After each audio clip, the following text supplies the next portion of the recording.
जम्मू कश्मीर के पहलगाम क्षेत्र में हाल ही में हुए आतंकी हमले ने पूरे इलाके में सुरक्षा को लेकर चिंता बढ़ा दी है। हमले के बाद सुरक्षा बल पूरी तरह एक्शन मोड में आ गए हैं। शनिवार को हंदवाड़ा पुलिस ने प्रतिबंधित संगठन तहरीक-ए-हुर्रियत से जुड़े मामलों की जांच के जिले के कई स्थानों पर बड़े पैमाने पर तलाशी अभियान चलाया। हंदवाड़ा पुलिस द्वारा चलाए गए इस तलाशी अभियान का उद्देश्य तहरीक-ए-हुर्रियत संगठन से जुड़े व्यक्तियों की गतिविधियों का भंडाफोड़ करना था। पुलिस को जानकारी मिली थी कि प्रतिबंधों के बावजूद संगठन के कुछ सदस्य आपराधिक गतिविधियों में संलिप्त हैं।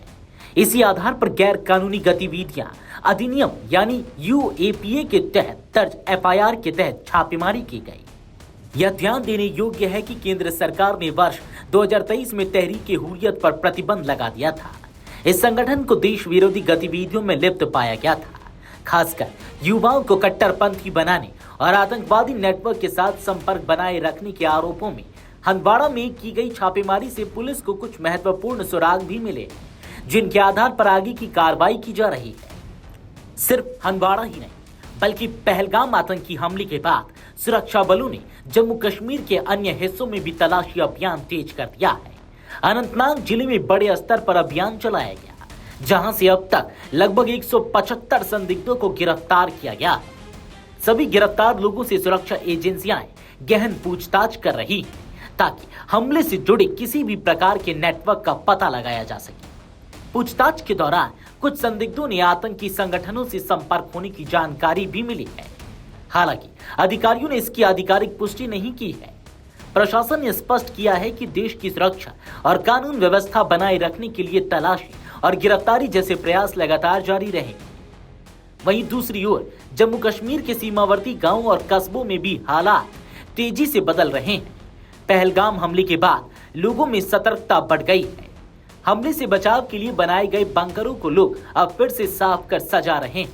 कई जगहों पर तो लोग बंकरों की मरम्मत भी कर रहे हैं, ताकि किसी भी आकस्मिक स्थिति से निपटा जा सके। ग्रामीण इलाकों में सामूहिक जागरूकता का माहौल बन गया है। लोग अब स्वतः स्फूर्त ढंग से किसी भी आपातकालीन स्थिति के लिए खुद को तैयार कर रहे हैं।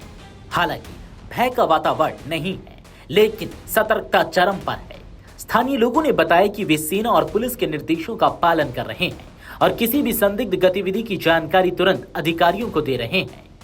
सीमा से लगे परगवाल क्षेत्र में भी सुरक्षा व्यवस्था काफी सख्त कर दी गई है। पहली बार परगवाल के बाजारों में सेना ने जगह जगह नाके लगाए हैं। हर आने जाने वालों की गहन जांच की जा रही है। इसके अलावा सीमा पर तैनात सैनिकों को भी अतिरिक्त संसाधन और निर्देश दिए गए हैं कि किसी भी संदिग्ध गतिविधि पर तत्काल कार्रवाई की जाए।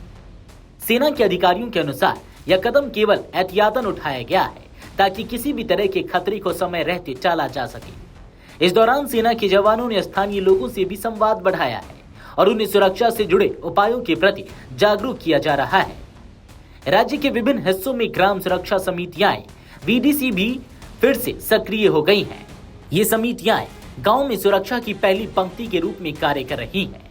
वीसीडी सदस्य स्थानीय पुलिस और सेना के साथ मिलकर काम कर रहे हैं। उनका काम संदिग्ध गतिविधियों पर नजर रखना और आवश्यकता अनुसार तत्काल जानकारी देना है। इसके अलावा सेना ने भी सीमावर्ती इलाकों में 1 महीने का अतिरिक्त राशन जमा करना शुरू कर दिया है, ताकि अगर भविष्य में किसी तरह की नाकेबंदी या आपात स्थिति उत्पन्न हो तो आवश्यक सामग्री की कमी ना हो। इससे स्थानीय निवासियों को भी मानसिक संबल मिल रहा है कि सेना उनके साथ हर स्थिति में खड़ी है। जम्मू कश्मीर में हालिया घटनाक्रम यह साफ दिखाता है कि सुरक्षा बल और स्थानीय प्रशासन किसी भी चुनौती से निपटने के लिए पूरी तरह से तैयार है। एक और जहां आतंकी संगठनों के खिलाफ बड़े स्तर पर अभियान चलाए जा रहे हैं, वहीं सीमावर्ती इलाकों में आम नागरिक भी सजग और सक्रिय हो गए।